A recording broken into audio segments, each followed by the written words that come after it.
O que é um conflito na Amazônia, a demarcação de terras indígenas em Roraima, virou tumulto hoje no Congresso Nacional.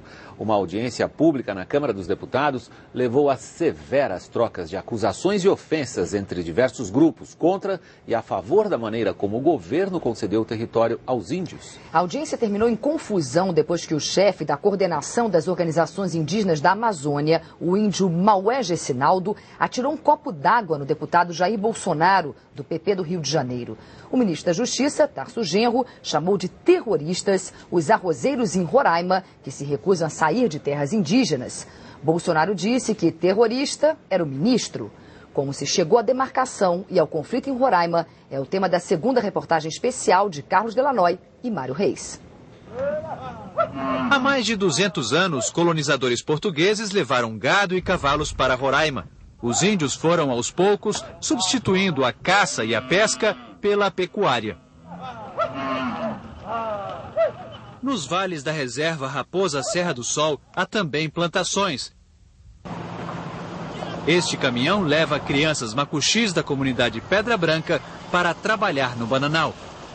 As crianças ficam ajudam muito as crianças. São bastante pequenas, mas estão ajudando a gente capinar, brocar, plantar, carregar maniva nas covas, ajudam muito. O tempo passou, os costumes mudaram, mas a disputa pela posse da terra indígena já dura quase um século. Em 1917, uma lei do então Estado do Amazonas autorizava o governador a conceder terras para os índios macuxis e jaricunas. Nestas imagens obtidas com exclusividade pelo Jornal da Globo, o general Cândido Rondon visita então a comunidade do Barro, onde está localizada a vila de Surumu, e verifica pessoalmente os marcos então estabelecidos. Rondon recebeu a missão de inspecionar as condições de vida e segurança das fronteiras brasileiras. Oficialmente, os índios nunca receberam a terra. Nos anos 70, os tuxauas, líderes indígenas, pediram a criação da reserva Raposa Serra do Sol, com 578 mil hectares, um terço do tamanho atual. Desde 1977, demarcações sempre desmembraram a terra indígena em ilhas, ou seja, o governo autorizava a ocupação por não-índios de porções de terra em torno das aldeias. Estradas, fazendas e vilas ficaram de fora até o final dos anos 80. A partir de 93, a FUNAI defendeu a demarcação de uma área contínua, por acreditar que a criação de ilhas dificultaria o acesso dos índios a rios e áreas de caça, e as trocas entre as aldeias. O resultado prático seria, anos mais tarde, a demarcação de uma área onde moram 19 mil índios, 3 vezes maior que o Distrito Federal. Não é muita terra para pouco índio? Não, é pouca terra para muito índio. O presidente da FUNAI, Márcio Meira, diz que a Constituição de 88 mudou a filosofia de demarcação de terras. A legislação que reinava no Brasil antes da Constituição de 88, não é, era regida pelo Projeto Calha Norte. E o Projeto Calha Norte dizia que tinha que se fazer ilhas, colônias indígenas, né?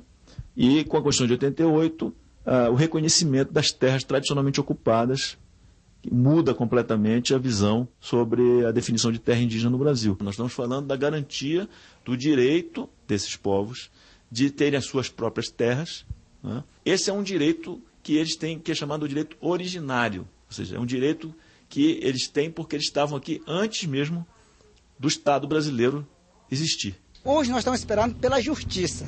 Ninguém quer brigar com o próprio índio, nem com os arrozeiros, não. Nós queremos que a justiça nos ampare o nosso direito conforme segundo a lei da Constituição brasileira.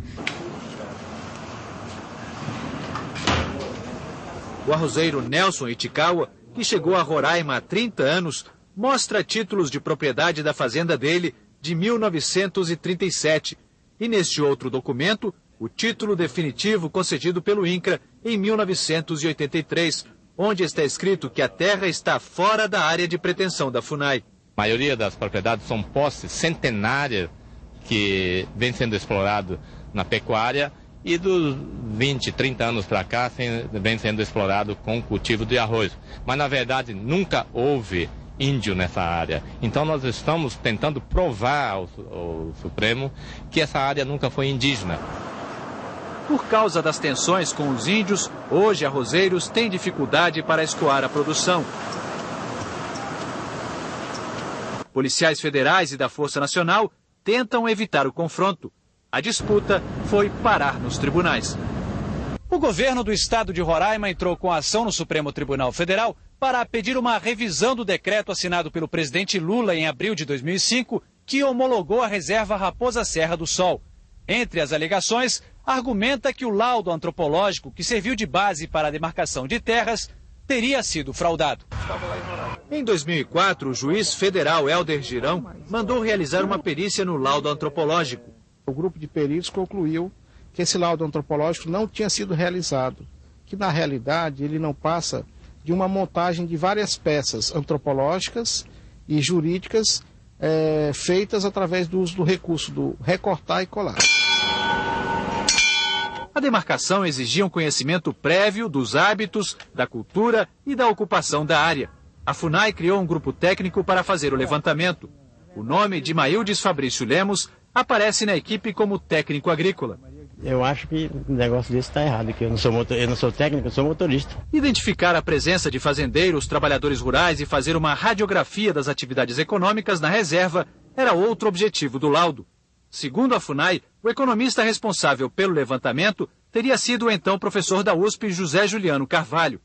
Em carta ao Jornal da Globo, o professor declarou que não participou do grupo de trabalho e nunca foi a Roraima. Ele afirmou deplorar que seu nome seja utilizado ardilosamente contra os povos indígenas e a favor dos grileiros, que, segundo ele, se auto-intitulam empresários do agronegócio.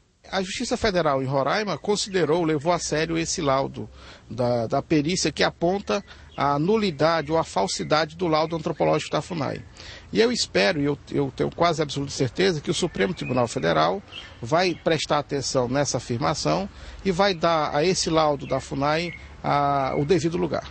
Na semana passada, o Procurador-Geral da República assinou o parecer, no entanto, afirmando que o ato de demarcação foi fundado em consistente laudo antropológico.